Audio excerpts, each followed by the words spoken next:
Y hola chicos, para esta segunda sesión que vamos a tener de historia en esta semana, vamos a recordar un poco lo que hicimos en la clase pasada, el día de ayer, o depende de cuándo lo estén haciendo, y que vamos a poder retomar para comprenderlo y concretarlo de mejor manera. Vimos que nuestro país acaba de terminar un proceso como el de la Segunda Guerra Mundial, en el cual tuvo muchos ingresos gracias a que salió con potencias como Estados Unidos, gracias a que fue un socio comercial de grandes naciones, y con esto mejoró la economía de nuestro país. Una de estas consecuencias que tuvo la guerra mundial para los mexicanos fue que Estados Unidos pudo perdonar los impuestos o los préstamos que le tenía a los mexicanos, y con esto todo ese dinero que era destinado hacia los impuestos, hacia pagar una deuda hacia el extranjero, se fue reflejado o se vio reflejado en los beneficios para la sociedad, en beneficios médicos, en beneficios de carreteras, en beneficios sociales, en beneficios políticos. Entonces, nuestro país vivía un gran periodo de prosperidad. Fue cuando empezó a iniciar el denominado llamado milagro mexicano. Con esto, la forma de comerciar fue cambiando un poco. Las industrias empezaron a tener una mayor relevancia en nuestro país y una mayor presencia, y el campo en nuestra ciudad empezó a quedarse de un lado. ¿Por qué? Porque obviamente la manera en la que las industrias funcionan es mucho más eficiente que hacerlo de forma manual. Por ejemplo, una persona que quiera cosechar productos de mano de las herramientas de la maquinaria es mucho más fácil hacerlo que hacerlo manualmente. Inclusive al quererlos empaquetar, al quererlos acomodar y distribuir, lo hacen mucho más rápido y de mejor manera una máquina que hacerlo de forma manual. Es por eso que la gente empezó a voltear a ver a la industria como una alternativa y se le empezó a dar un mayor impulso. ¿Esto trajo beneficios? Sí, trajo a un país mucho más modernizado, mucho más cercano a las potencias que ya llevaban algún tiempo industrializando cosas, pero trajo también una gran diferenciación, porque no todas las personas podían tener acceso a comprar industria o maquinaria. Únicamente las personas de dinero, los ricos que tenían la posibilidad de hacerlo, compraban las maquinarias y con eso se hacían más ricos.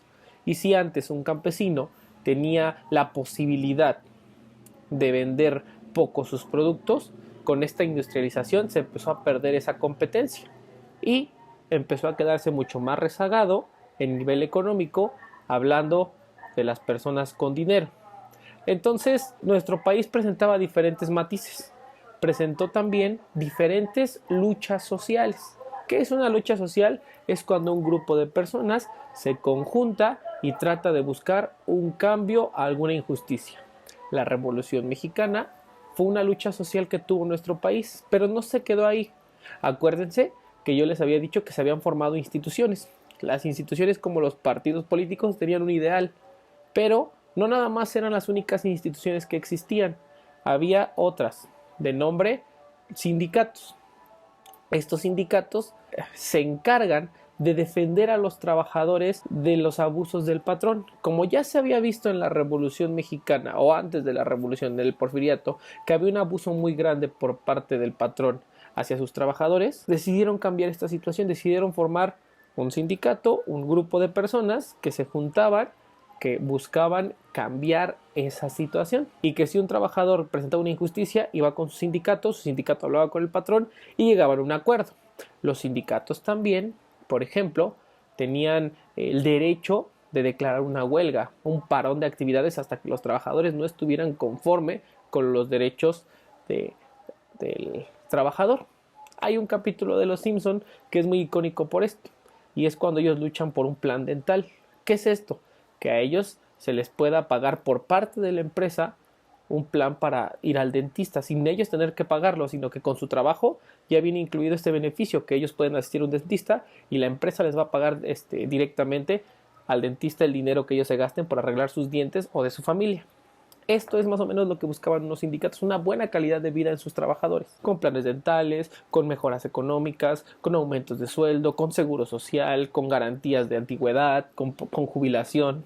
En ese momento tenían una gran importancia, pero también estaban en una gran lucha. Muchos de estos sindicatos en este periodo de tiempo se declaraban muchas veces en huelga, porque había inconformidades con los patrones, porque no llegaban a acuerdos y los patrones decían no les voy a pagar. Entonces ellos se ponían en una situación de no vamos a trabajar y vamos a parar las actividades hasta que nos pongamos de acuerdo. En la página 134, 135 y 136 viene un texto relacionado a los tipos de movimientos sociales que sucedieron en este periodo de tiempo.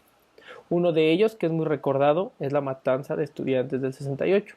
También fue un movimiento social no llevado por sindicatos, sino por estudiantes para exigir, y que terminó desgraciadamente en una matanza de estudiantes de 15, 16, 17 años, chicos de prepa, a lo mejor como sus hermanos, como sus primos, que fueron asesinados por los militares. Un evento trágico realmente, sí, que mancha la historia de México y de la política mexicana también, y que da a conocer toda la represión que existía en ese momento.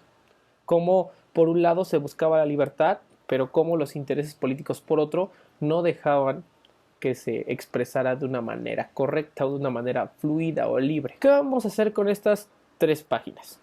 Vamos a leerlas, vamos a contestar las siguientes preguntas, que son 10 preguntas relacionadas con este periodo de movimientos sociales, y lo vamos a entregar al Google Classroom, ¿ok?